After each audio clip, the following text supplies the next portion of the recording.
long apprenticeships, but too often they cannot agree on the best course of action. The SARS-CoV-2 pandemic made it clear that disagreements among experts may extend even to such seemingly simple decisions as wearing a face mask. By the end of March 2020, 3 months into the pandemic, the World Health Organization still advised against doing so unless a person was infected, and the reversal came only in early June 2020.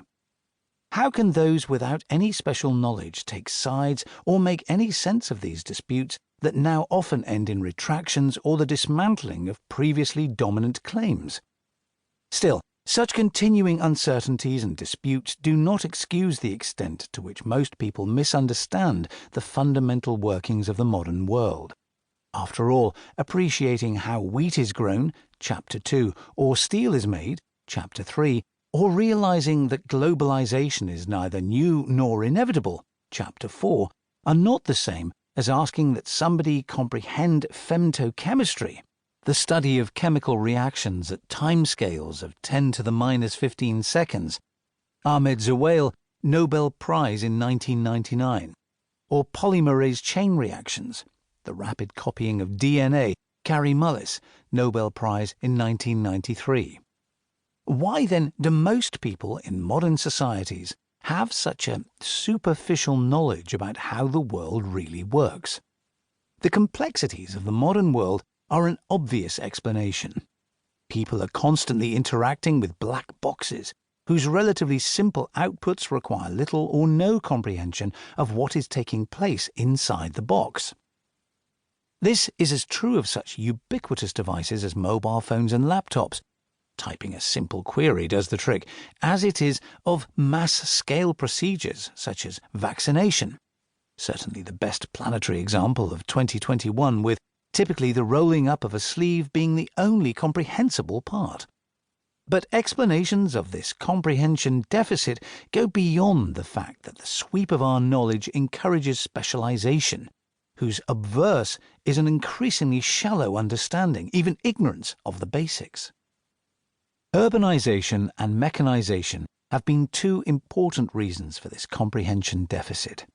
Since the year 2007, more than half of humanity has lived in cities, more than 80% in all affluent countries, and, unlike in the industrializing cities of the 19th and early 20th centuries, jobs in modern urban areas are largely in services.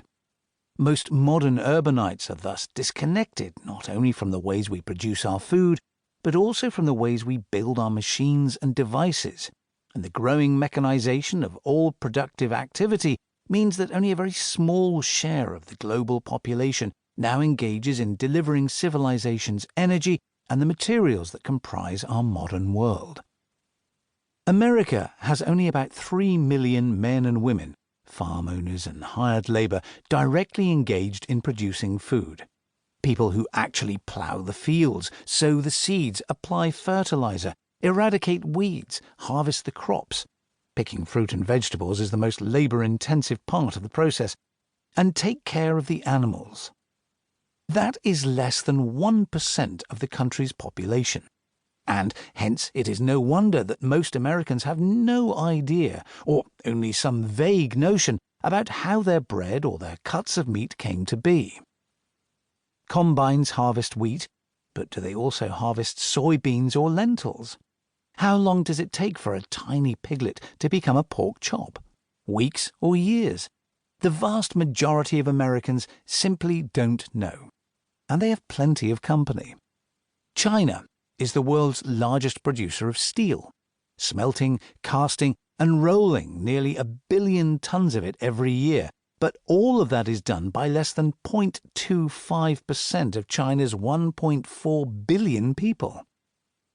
Only a tiny percentage of the Chinese population will ever stand close to a blast furnace, or see the continuous casting mill with its red ribbons of hot, moving steel.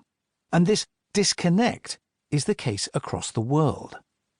The other major reason for the poor and declining understanding of those fundamental processes that deliver energy, as food or as fuels, and durable materials, whether metals, non-metallic minerals or concrete, is that they have come to be